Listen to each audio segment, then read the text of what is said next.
nísìnyí pé ó yẹ kí Nàìjíríà ó yẹ kán lè support kí ni kúrúsù ó yẹ kán lè ṣe kí ni òun sọ títí ẹni àyè bẹ́ẹ̀ kọ́ ó ń sọ títí ẹni bí wọ́n ṣe rí ni ẹ bọ́n ṣe máa ń sáré support náà kọ́ yẹn ìjọba kọ̀ọ̀kan wò pé tó ń ṣe yìí nìyí kí ni repercussion tó ń bá ṣe.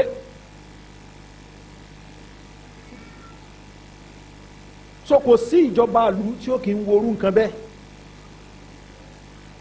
ó lè jẹ́ pé n tó wù láti ṣe lẹ́mìí ní tòótọ́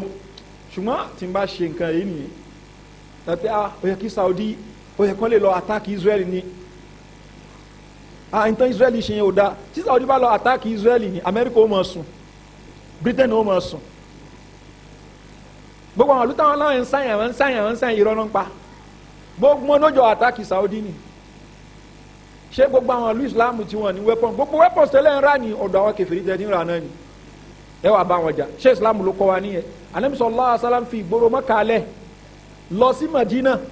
tó mọ̀ yẹ kó ọmọ bíbí inú Mẹ́kà ni torí bó ní pa àwọn ò tí ì lágbára ń gbà yẹn ìyẹn máa ń fi làákà ìṣe tí yẹn bá ṣe ni ṣùgbọ́n yẹn ká jẹ́kọ̀ọ́ a ní èrò political analyst lérò òun specialize nínú Middle East issues wọ́n tán rẹ̀ ń bẹ̀ tó o bá kà á jù bẹ́ẹ̀ lọ ni kò sí àtọ̀ láàrin wọ àtàmì Emeka àti Sunday ó ní di òfin ẹ̀sìn láti lè fi analyse kí otherwise ni kò sí àtọ̀ láàrin. ẹ bá pa àwọn lecturers káàkiri lásù ní Institute of International Relations ẹ máa pọ̀ wọ́n máa analyse fún yín but èyí tẹ́ analyse ṣe ń tẹ̀sìn sọ nìyẹn àbàdàn.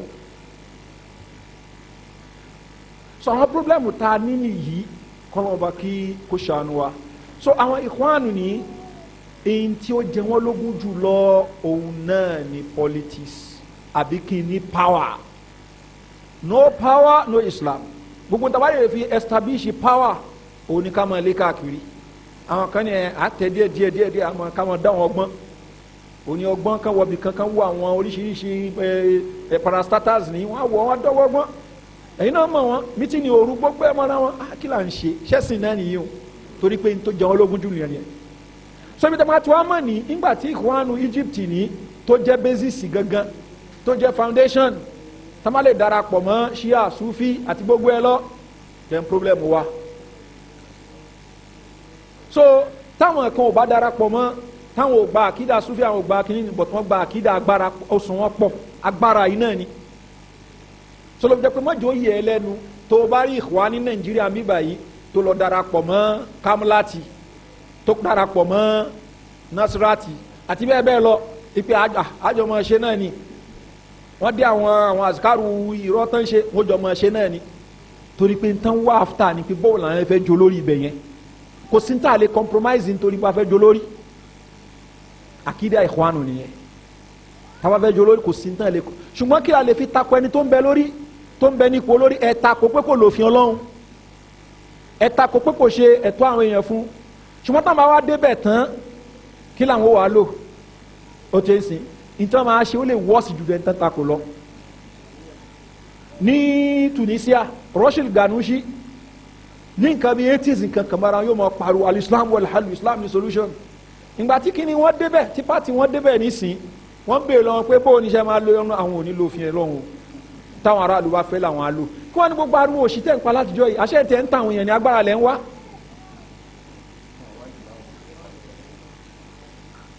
so gbogbo àwọn nǹkan wọ̀nyí ní nǹkan tó clear ni so káwọn èèyàn kan wá wò sùnsùn sí pé àwọn ó kó wa lọ síbi pé kí a lọ darapọ̀ mọ́ wọn láti bí more than 15 years sẹ́yìn láti kọjá stage yẹn ni pẹ̀lú yọ̀ǹda Ọlọ́run ọba ká tún wá padà sẹ́yìn ní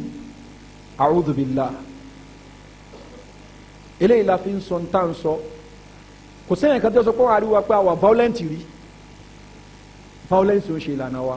ṣùgbọ́n tá a bá dúólé lórí a dúólé lórí a bára wa ṣe ní agbègbè tá a ti lè bára wa ṣe ṣùgbọ́n bí tó wáyé pé nǹkan tó yẹ ká compromise ni a ní compromise yẹ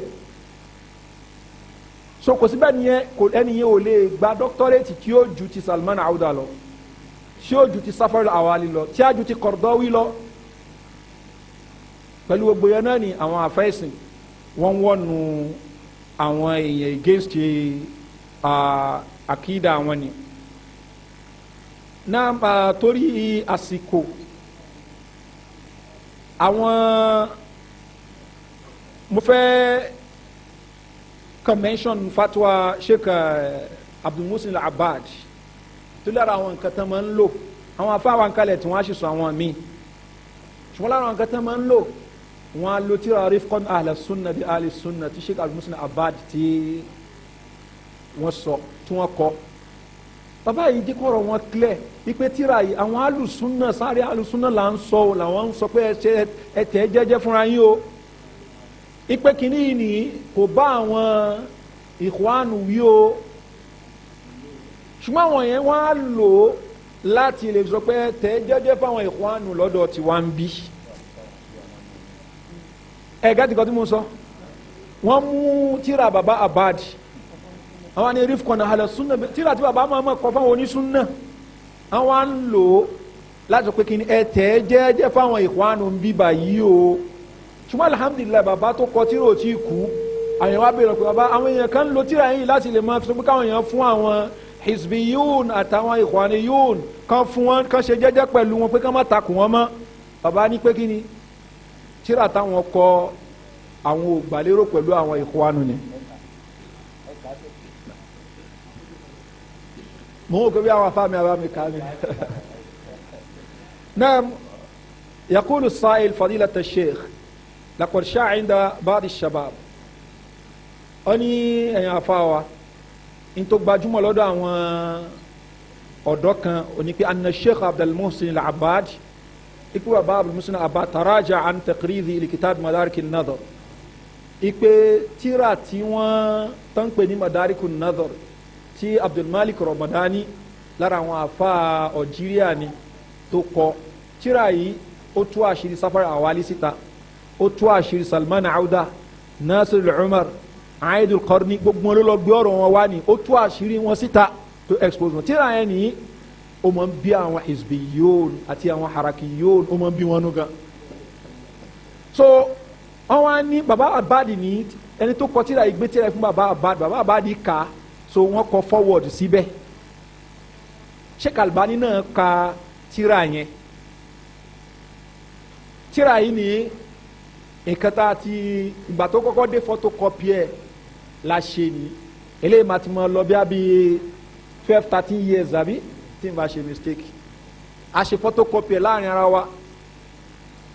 through ọmọ ìyá kan láti rí òun kàn ní tíra yẹn lọ́wọ́ ní tiẹ̀ ni so ó wá ní à ń sọ̀rọ̀ lọ́dọ̀ Kutubi ìyẹn ẹ̀gbọ́n Ustadh Abdulrauf ìyẹn ọ̀rọ̀ wa kan ọ̀rọ̀ àwọn tẹ̀blígì ó wá ní kí ni èmi wá ń takò àwọn tẹ̀blígì ni ó wá ní kí ni tí mo ń sọ gbèsè Albani gan gba ipa àwọn tẹ̀blígì ní ipe àsìn onísúnà ni wọ́n ipe wọ́n gba ipe èèyàn dáadáa ni wọ́n Sheikh Albani gan ara wọn náà wà ìgbà tí mo gbé Sheikh Albani ara àwọn tẹ̀blígì náà wà wọ́n ni màá fẹ́ olóhùn ní tíra yẹn lọ màá fẹ́ rí tíra yẹn mo forúkọ bo ọmọ ìyá yẹn láṣìírí ni mo bá tẹ̀lé lọlé ìgbà tí ó mu tíra yẹn jáde ó bá lọ síbi fírìsì ni ó bá ṣí so wọ́n ní bí a bí káwùlù kìíní kan bí a wọ́n kọ́ sọ pé káwùlù àfáà kan nípa àwọn èèyàn kan tó ń ṣe bídíà ni bí ká sọ pé káwùlù Uthaymin fi ikhwan muslimin wal Albani fi jama'ati tabligh so wal Albani fi jama'ati tabligh ẹ̀rí ni mo ní àwọn ògbọ́n kan tó ń sọ yé ibi wọ́n ní intan sọ ní àwa ṣí péjì yẹn so àwa rí bí Sheikh Albani ti ń fáyà àwọn jama'atu tabligh ń bẹ́ ni so mo ní nǹkan tó wà nù tíra wò tí ka tíra ni mo àwọn tẹ́ mo ká tíra dáadáa eléyìí ni jẹ́ kí n ṣe photocopy ẹ̀ èmi ṣe photocopy ẹ̀ àwọn afáà náà ṣe photocopy ẹ̀ ni kótó pé lẹ́yìn ìgbà yẹn la ṣe wàá rí original copy tíra yẹn ni so tíra yìí òun ni wọ́n ń ṣàlàyé báyìí pé Sheikh Abadi wọ́n ti ṣe kíni wọ́n ti padà níbi forward tí wọ́n kọ fún tíra yẹn. يقول السائل فضيلة الشيخ وفقك الله لقد شاع عند بعض الشباب أن الشيخ عبد المحسن العبادي تراجع عن تقرير كتاب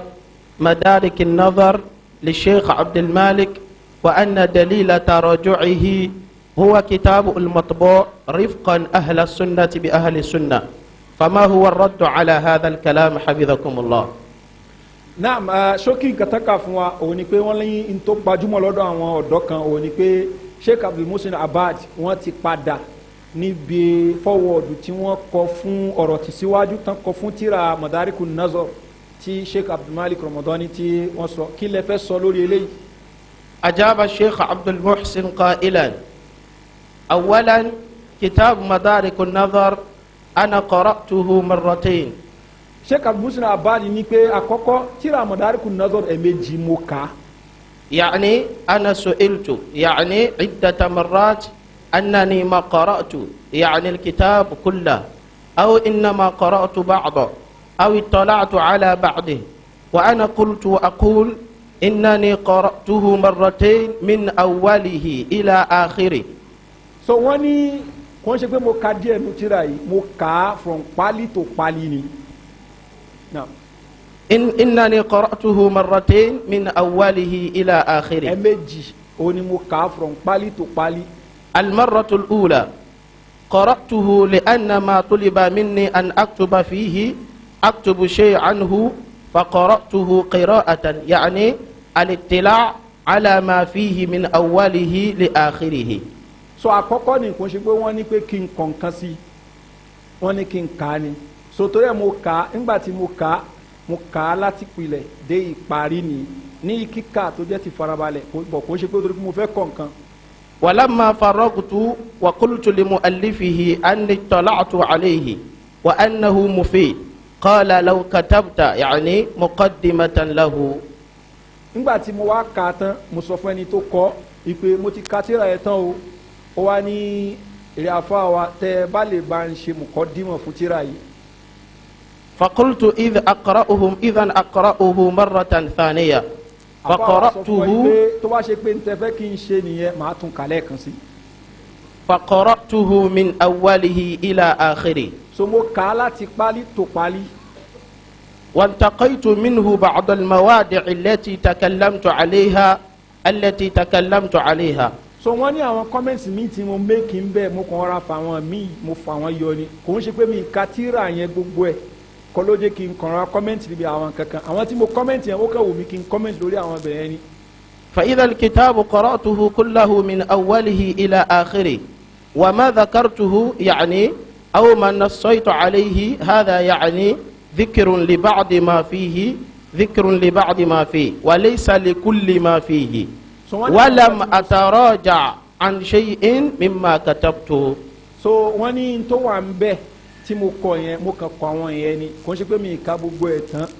so mo kàn sọ àwọn nǹkan tí mo comment lé lórí so tíra yẹn ni mo ka gbogbo ẹ̀ mi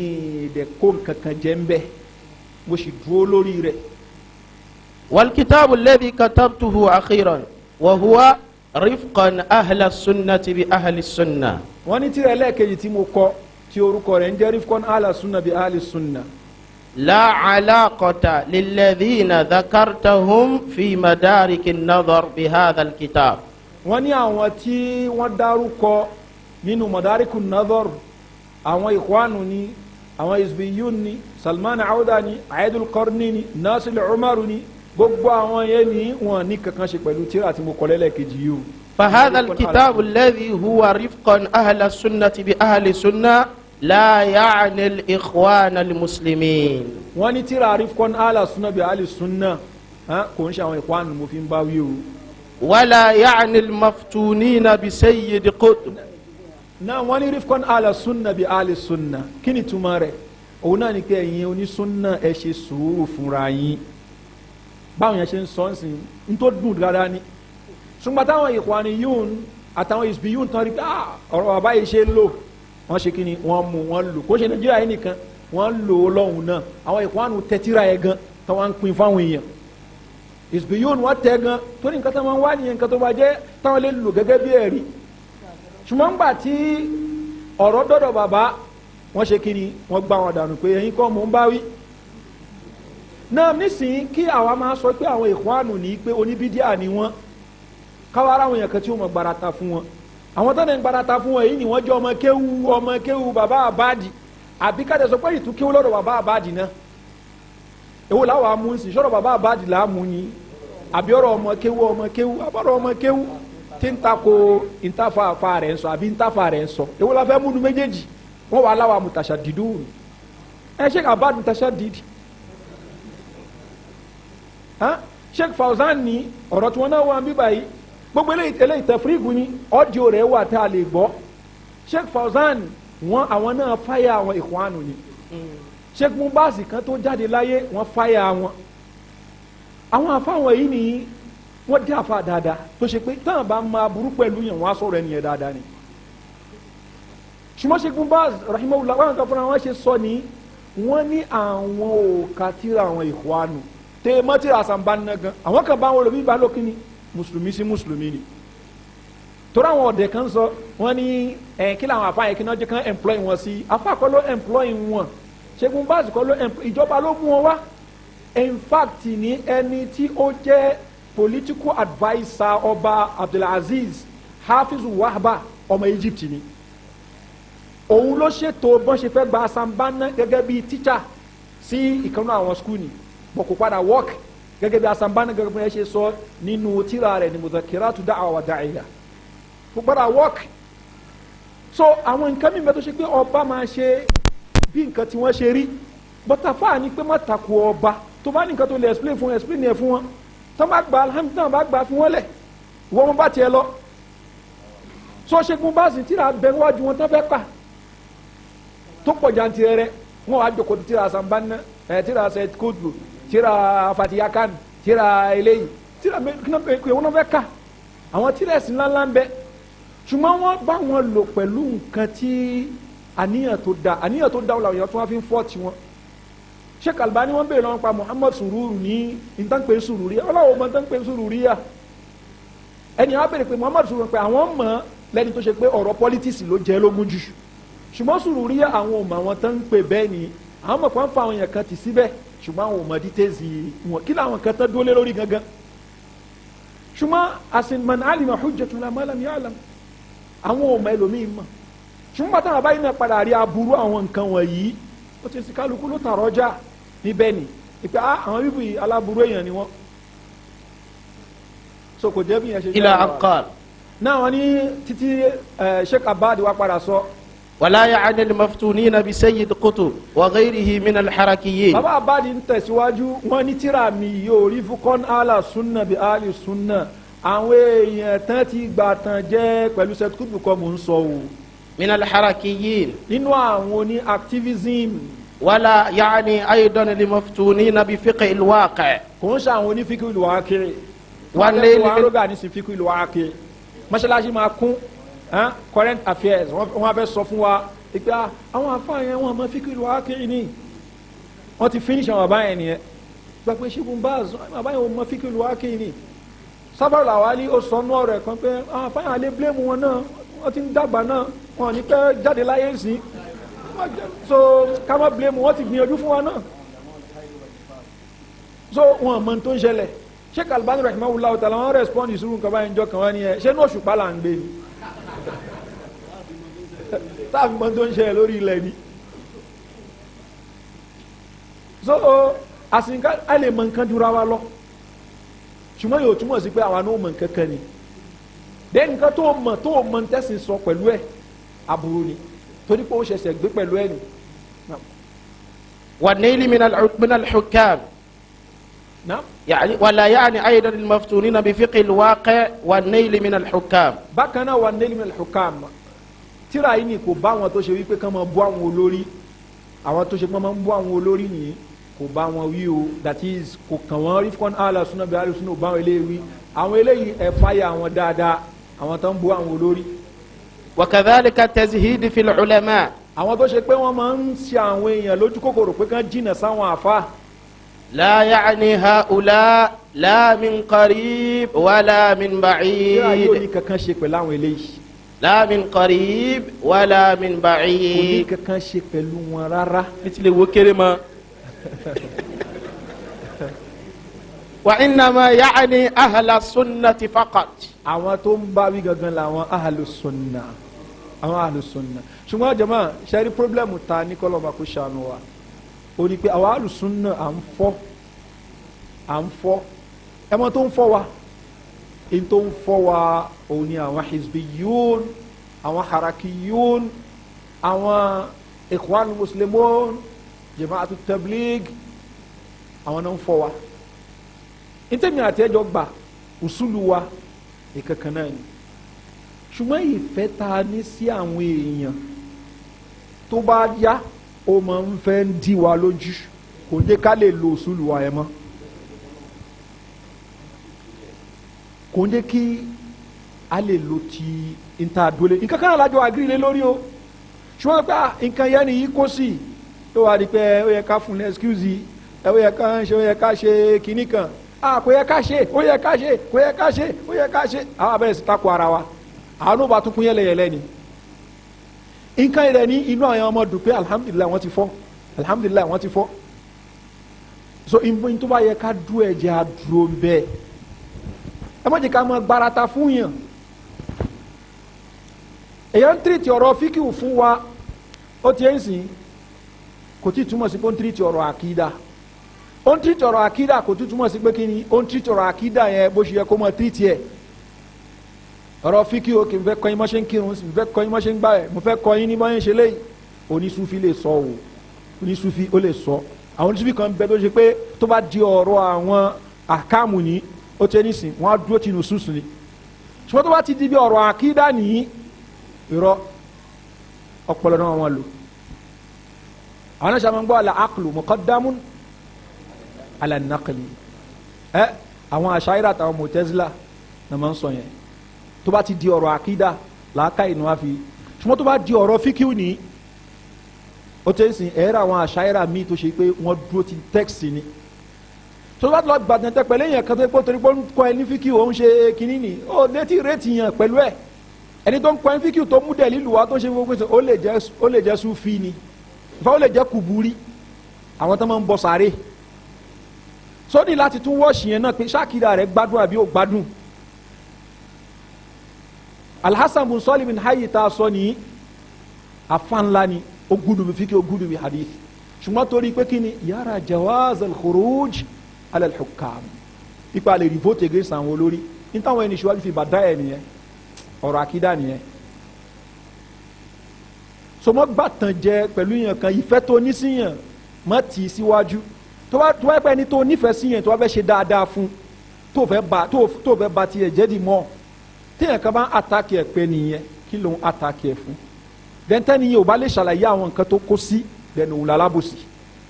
ṣùgbọ́n ó ṣàlàyé àwọn nǹkan tó kó sí níwájú pé nǹkan tá a náà jọ mọ̀ ń pé kí náà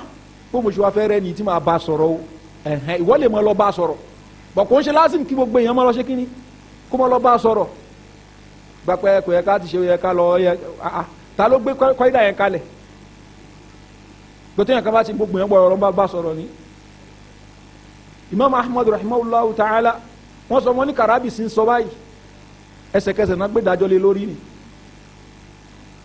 wọn nígbà ayé máa lọ bá ẹni wàá lè lọ bá ni kó change fine ìgbà míì ní ká gbé dájọ́ léèyàn lórí ìgbà míì ní o máa skí ẹ nìyẹn padà yóò jẹ́ kó nkún rẹ̀ ní kókó rẹ̀ níjànú pé àwọn èèyàn ọgbà tí mo sọ yìí ṣùgbọ́n tó wá rí pé àwọn èèyàn tún pín lórí ọ̀rọ̀ òun nìyẹn òun náà ti ń réyàn kúnra àràn lọ́wọ́ eléyìí kì í ṣe pín tírẹ́dì fún yẹn kankan kọ́ ẹ̀sìn eléyìí ìtẹ̀yàn kan nu yín ò lè gbà ní ìtẹ̀ ti yanjú bí 15 years sẹ́yìn kí yẹn kí máa da yín padà sẹ́yìn ni kó ní àwọn ẹ̀rọ ẹ̀kẹjọ ọmọ jòkó ẹjọ ọmọ lọ ṣe papọ̀ ni à ń ríra wa à ń kíra wa náà à bára wa jà ṣùgbọ́n dáwọ̀ nkálukú ń lọ lọ́tọ̀ọ̀tọ̀ ni wọ́n mọ̀ pé dáwọ̀ àtàwọn ni àwa náà mọ̀ pé dáwọ̀ àti tiwa ni tàwádà yíra wa máa ń kíra wa gẹ́gẹ́ bí mùsùlùmí sí mùsùlùmí ṣùgbọ́n káwọ́ pé nù ni ayọ̀ ká ṣe jòkó kan al-majlisul ilmi li ahli sunnah wẹ́nu àwọn náà dà al-Ikhwaniyun wal